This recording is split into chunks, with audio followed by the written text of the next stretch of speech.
Easter is right around the corner, so I'm going to share with you today some of our favorite Easter recipes and share a few new ones with you that are so good that people are gonna ask the recipe. Also today, I'm really excited to share with you Wild Grain. We've really been enjoying their breads and pastries and fresh pastas. I'll tell you more about them in just a little bit. Are you ready? Aprons on, let's go. What is a must go-to recipe that you have to have during the Easter season? I know a lot of us love cheesy potatoes, especially during the holidays. We're gonna make cheesy ranch potatoes, and they're a hit with my family. I'm gonna spray my baking pan, set that aside. Wash and scrub 4 pounds of potatoes. And now we're just gonna cut them into 1/4 inch cubes. And as I do that, I'm just gonna place them into my baking pan. Okay, we're gonna need 6 tablespoons of butter. I'm just gonna cube up my butter. Okay, we just need to season our potatoes. The star seasoning, besides the ranch, we're gonna use chili powder. We're gonna give this a little kick. So 2 teaspoons of the chili powder. We need a teaspoon of salt and a 1/2 teaspoon of black pepper. I'm gonna give this a little toss, and then we're just gonna evenly distribute our butter on top of the potatoes. Have your oven preheated to 400 degrees. We're gonna cover this with aluminum foil, and this is gonna bake for an hour, and just until the potatoes are tender. Then we'll add the good stuff, the cheese and the ranch dressing. Okay, I'm gonna shred up 8 ounces of Monterey Jack cheese, but I think I do have Colby as well. I'm gonna do a little bit of both because I really like the creaminess of the Monterey Jack. Yum. It has been 40 minutes. Look at those potatoes. Yum. Next, you're gonna need 8 ounces of ranch dressing. So use whatever favorite ranch you like. So we're just going to drizzle all that ranch in and then add in your cheese. Okay, we're gonna give this a good toss. That cheese is already melting, oh my gosh. We're gonna let this continue cooking for 10 more minutes. Ooh, it's gonna get nice and bubbly. Oh, look at these cheesy ranch potatoes. And that little kick of heat from the chili powder. Oh, look at all that creamy goodness. I wish you could smell this. I wish you could taste this. This is so good. There always seems to be macaroni cheese at any event or potluck. So today I'm sharing the macaroni and cheese that I grew up with. This is Ma's baked macaroni. Today we're doubling this recipe, but you'll normally need 1 pound of elbow macaroni. In a pot of boiling salted water, we're gonna cook up our macaroni for about 5 minutes or until it's about halfway cooked. My mom got so excited to make this that she got ahead of herself. You're first going to add 1 egg to your pot, then 2 cups of milk. Whisk the egg and milk together, then add your 2 tablespoons of melted butter. We're gonna slowly heat this through. You'll need 2½ cups of shredded cheese. Mom's only adding shredded white American cheese. We love it like this. But of course, add any favorite cheese that you like. From here, you can salt and pepper this to taste. Mix this up really good, get that cheese incorporated. Have your oven preheated to 350 degrees. When your macaroni is done, strain it and pour your macaroni into a well-greased 2-quart baking dish. Now take your yummy cheese mixture and pour that all over the macaroni. For a topping for our baked macaroni, Mom is sprinkling the top with some breadcrumbs. In the comments, let me know, what do you like to top your macaroni and cheese with? Now we're gonna bake this for 30 to 40 minutes until it's all heated through, nice and bubbly, and the top is golden brown. Look at this. I wish you could smell it. It smells so good. This is one of my favorite recipes from my mom. And when I had it that night, I just realized how long it actually has been since I've had it. This is so good, so addicting. And when you heat this up for leftovers, it is still so good and creamy. Alongside our Easter dinner, we need to serve up some sort of bread. What do? Do you buy or make rolls or serve up a loaf of sourdough bread? I know everyone's loving making sourdough. I don't have a clue how to do that, and nor do I have the desire to learn. Really, I don't. I know how to make bread, like basic bread. I was just introduced to Wild Grain. They're the first ever bake from frozen subscription box for sourdough breads, fresh pastas, and artisanal pastries. Wild Grain also partners with small bakers and pasta makers across the country to keep the tradition of artisanal and nutritious food alive. Well, friends, I am impressed. I don't have to take everything out and figure out how to bake this stuff. All I need to do is reach into the freezer, pull it out frozen and pop it in the oven. No thawing. And every item bakes in 25 minutes or less. I like purchasing different types of bread from the grocery store, but one of my biggest pet peeves is when I bring home the bread and within a day it's already hard or it has moldy spots on it before I even had a chance to use it. Unlike typical supermarket bread, wild grain uses a slow fermentation process that can be easier on your belly, richer in nutrition and antioxidants, and the cool part, help lower blood sugar spikes. My husband Derek, Mr. Toodles, loves sourdough bread. So knowing I can have something delivered to me that I could pop in the oven frozen and have it come out perfect, that makes me excited. If you'd like to give wild grain a try, click on my link or use my code HERAPRON to get $30 off your first box. Plus, you'll get free croissants in every box. And trust me, you're gonna want these. They are so buttery, so flaky, so yummy. So you don't get bored, Wild Grain is consistently adding new and seasonal items, so each time you build your box, you can try some new things or just stock up on some of your favorites. We all really enjoyed the blueberry scones. Something else that's really great is that for every membership, Wild Grain donates 4 meals to the Greater Boston Food Bank. Why not give Wild Grain a try? Trust me, you'll thank me later. Our next side dish is roasted asparagus with garlic and parmesan. Look how good this asparagus looks. You can use thin or thick. All I could find at our store right now is the nice skinny thin asparagus. Clean those up and we're gonna start chopping the ends off.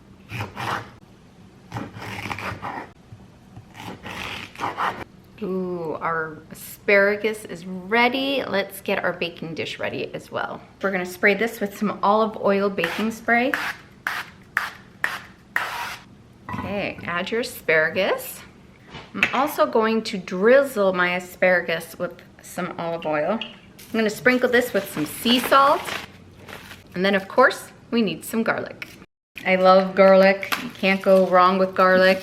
I don't know, do 2 or 3 cloves depending on like how much asparagus you have.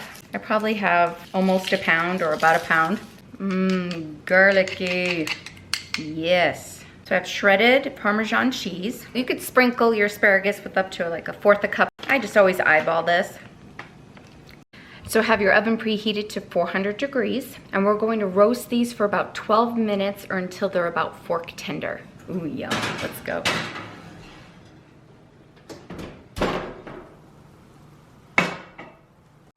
Oh my gosh, look at that asparagus. It smells so good. One of our favorite side dishes, roasted garlic Parmesan asparagus. I love eating it, but I have never made it. So today I'm gonna share with you how to make ambrosia fruit salad. This salad makes a ton. Today I'm gonna cut the recipe in half, and it's still going to be a lot. To my bowl, I'm gonna add 1 20-ounce can of pineapple tidbits drained. Then 2 cans, both 15 ounces of mandarin oranges, and I drained those as well. Okay, here's an ingredient that I had no idea was in this salad. I'm gonna add in 8 ounces of sour cream. It sounds crazy, but thank goodness I've had this salad before because I had no clue. I'm gonna add in about 1/2 cup of shredded coconut, or just add in to taste. You can go less if you want. And now for the fun ingredient. I'm going to add 1/2 of a 10.5 ounce bag of miniature marshmallows. I'm gonna give this a really good mix. I have seen on other recipes that if you would like more flavor, you can add a dash of cinnamon or nutmeg to it. There's so many ways to make this salad. I've seen people put tapioca in it and even bananas. Let me know, what do you put in your ambrosia salad? Have this be in your refrigerator for at least 2 hours before serving, or overnight, and then it's gonna set up perfect for you. You could serve it right away, but the more it sits, the more the flavors marry together. I always enjoy this salad when I go to a potluck. Look how pretty that looks. It's so, so pretty. I have 2 other salads kind of like this. They're more fluffier. I have an orange jello salad. I love making this when we serve up like barbecue sandwiches, chicken barbecue sandwiches, ribs, like anything red meat, and a pistachio fluff salad. I'll leave both of those recipes down below for you. Look how good that looks when it's all set up after a few hours. It's so good, you guys. So good. Next up, we're gonna make a yummy Greek spinach tortellini salad. Boil a medium pot of water, salt it, and then drop down your cheese tortellini. We're gonna cook this for 7 minutes or until it's just al dente. Drain your tortellini and set aside for just a moment. Grab a bowl, we're gonna start making the dressing. I'm gonna chop up 2 tablespoons of parsley. I'm gonna take my red onion. You could do a half of a red onion and just slice this thin. Just gonna take my lemon and give it a roll. This will help get the juices flowing. I need about 1/4 cup of lemon juice. To get more juice out of your citrus, you can heat them up in the microwave for a bit to get all those juices flowing. Okay, you'll need 1/4 cup of red wine vinegar, and then you need a 1/2 cup of extra virgin olive oil, your chopped parsley, and then a teaspoon of dried oregano, and then a 1/2 teaspoon of salt. Give this a good mix. It smells so good. Okay, we're gonna add to this our cooked tortellini, and we're gonna coat this in it. Oh, you guys, this smells so good.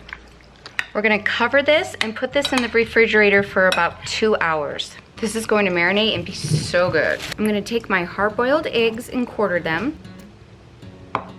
In a bowl or a platter, we're gonna add our spinach. Grab your tortellini, add that down. Okay, I gave the onions another slice down the middle. Get those in there. Gonna give this a toss.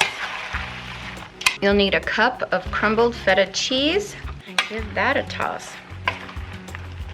Now we could serve this up with the eggs right on top. And you could serve it up in this bowl, but I'm gonna put it in a pretty platter. Okay, now take your eggs and place them down. Oh boy, this is so good. But you're going to love this spinach Greek tortellini salad.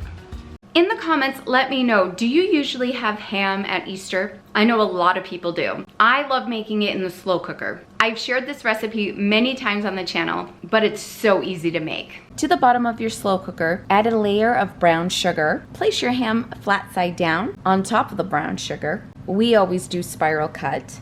Then add 120-ounce can of pineapple chunks with the juice on top. Sprinkle the top of your ham with a little more brown sugar. Let that cook on low for a couple of hours. Then you have the most flavorful, juiciest ham ever. And with that ham, you can whip up some yummy recipes. In the morning, we're gonna make a cheesy broccoli ham bake. So for this recipe, we're gonna use some broccoli florets. I want them a little softer for this recipe. So what I'm gonna do is put this in a bowl with a few tablespoons of water and put it in the microwave. Okay, I have 10 eggs in here, and what I'm gonna do is just beat them up.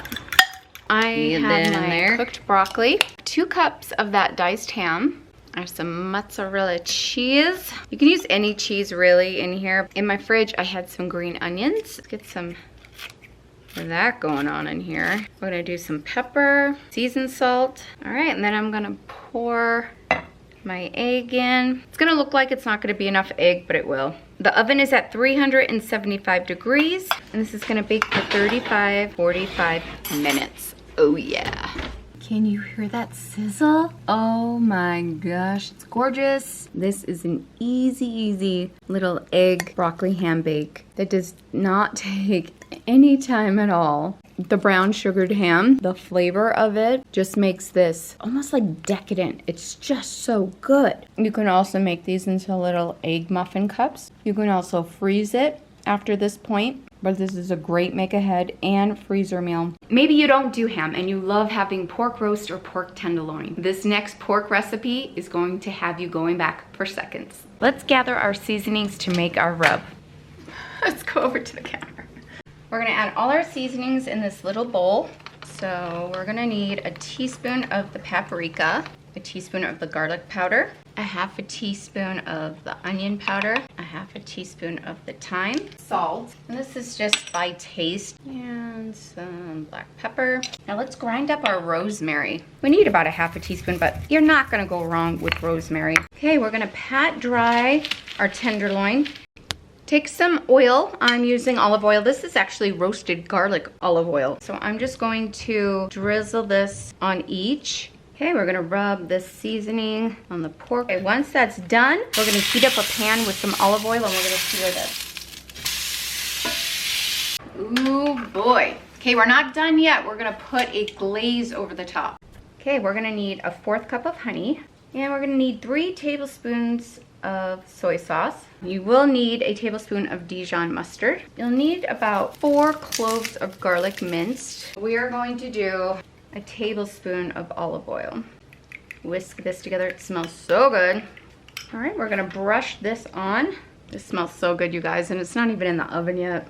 All right, I have my oven preheated to 375, and this is gonna cook for 25 minutes. Would you look at that? Oh, it smells so good. I can't wait to dig in.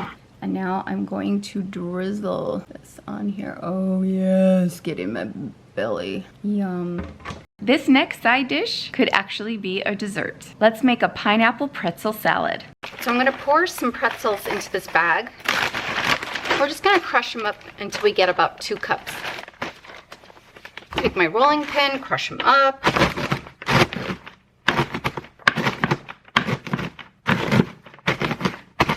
I should have about 2 cups of crushed pretzels in here. Oh, that was the perfect amount. Next, I'm gonna melt down a cup of butter. Once your pretzels are down in your casserole dish, all crushed up, you're gonna add your 1 cup of butter and pour it all over the pretzels. Coat this really good. Have your oven preheated to 350 degrees. We're gonna bake this for 10 minutes. The pretzels have cooled down in the pan, so we're gonna make the yummy mixture that goes on top. So you need 1 8-ounce bar of cream cheese, have it softened a bit, and then we're gonna need a cup of sugar, and we're gonna cream these together. Once that's all creamed together, we're gonna add our whipped topping. And this is an 8-ounce container. All right, that is all folded together. Add it to the top of your pretzels. Okay, spread that evenly on. I have a recipe a little similar to this. It's a raspberry jello salad. It's so good. I'll leave the recipe down below for you. We're gonna combine the 2 cans of crushed pineapple with some vanilla pudding mix. So you need actually the 3.4-ounce box, but all my store had was this one. So I will just use half of what I'm supposed to use of the 3.4, if that makes sense. So that's 1.7 ounces. I'm gonna add my crushed pineapple to the bowl. No draining. I'm gonna sprinkle that pudding mix down, and let's mix this together. Okay, once you do that, we're gonna add this on top. So just chill this until you're ready to serve. Look at that. I think next time I will drain the pineapple. Absolutely refreshing. It's so good. Next time I'm gonna do a combination of pretzels and pecans. I would even lightly sprinkle in some coconut. Bring this to your next Easter, spring, or summer potluck. Oh my goodness. Delicious. It's time for dessert. Let's make pocket lemon cake. Heat your oven to 350 degrees. In a 9x13 pan, we're gonna spray it with some cooking spray and then sprinkle in some flour. We'll need 1 box of white cake mix. We're gonna follow the recipe that's on the box. Let's add 1 1/4 cups of water. I'm using a 1/3 cup of canola oil. We'll need 4 eggs, but just the egg whites. So I'm gonna separate these. Add that to your batter. And now I'm just gonna give this a good mix. Now I'm just gonna spread the batter in my pan. We'll need 1 can of lemon pie filling, and this is a 15-ounce can. You can also use 1 box, about 3.4 ounces of lemon instant pudding and pie filling, all prepared up. We're gonna drop heaping spoonfuls throughout the cake batter. This is more like tablespoons. I would do teaspoons, but I'm excited. I'm just getting it on. Now I'm gonna bake this for 30 to 40 minutes or until the edges pull away from the pan and the top is golden brown. Ooh, look at this. Now we're gonna have this just cool in the pan for 45 minutes or until it's completely cooled. So for the frosting, the recipe calls for vanilla, but also gives the option of lemon frosting. But I wanna try both. So I think I'm gonna go a little crazy and do half with the lemon and half with the vanilla. I tried the lemon frosting and it is delicious. But I love lemon everything, so I don't mind if something is too lemony, but not everyone loves a major lemony flavor. So what I'm gonna do is I'm going to take half this frosting and we're gonna split it with this 8-ounce Cool Whip. because I want to try it with both. All right, that is done. Now we could work on the lemon one. I probably could have just put that in here instead of wasting a dish. Oh well, nice afterthought. Give this a mix. What are some other Easter or spring desserts that you absolutely love or have always wanted to try for the season? Let me know. All right, now that these are whipped up, let's frost half and half. Still halving the recipe, that's a lot of frosting. Holy cow. All right, time for the lemon. I think everyone's gonna probably like the lemon more. Just have a feeling. Okay, this is delicious. It's not too lemony. I tried both with the vanilla frosting and the lemon frosting, and hands down, I have to say, it's better with the lemon frosting. This is delicious. This is really a yummy, light spring dessert. You can grab all these recipes on my website and let me know which of these recipes you're gonna try this year. For more yummy holiday, spring, summer recipes, click on these videos here. I'll meet you over there. Thank you so much for joining me. We'll see you soon. Bye.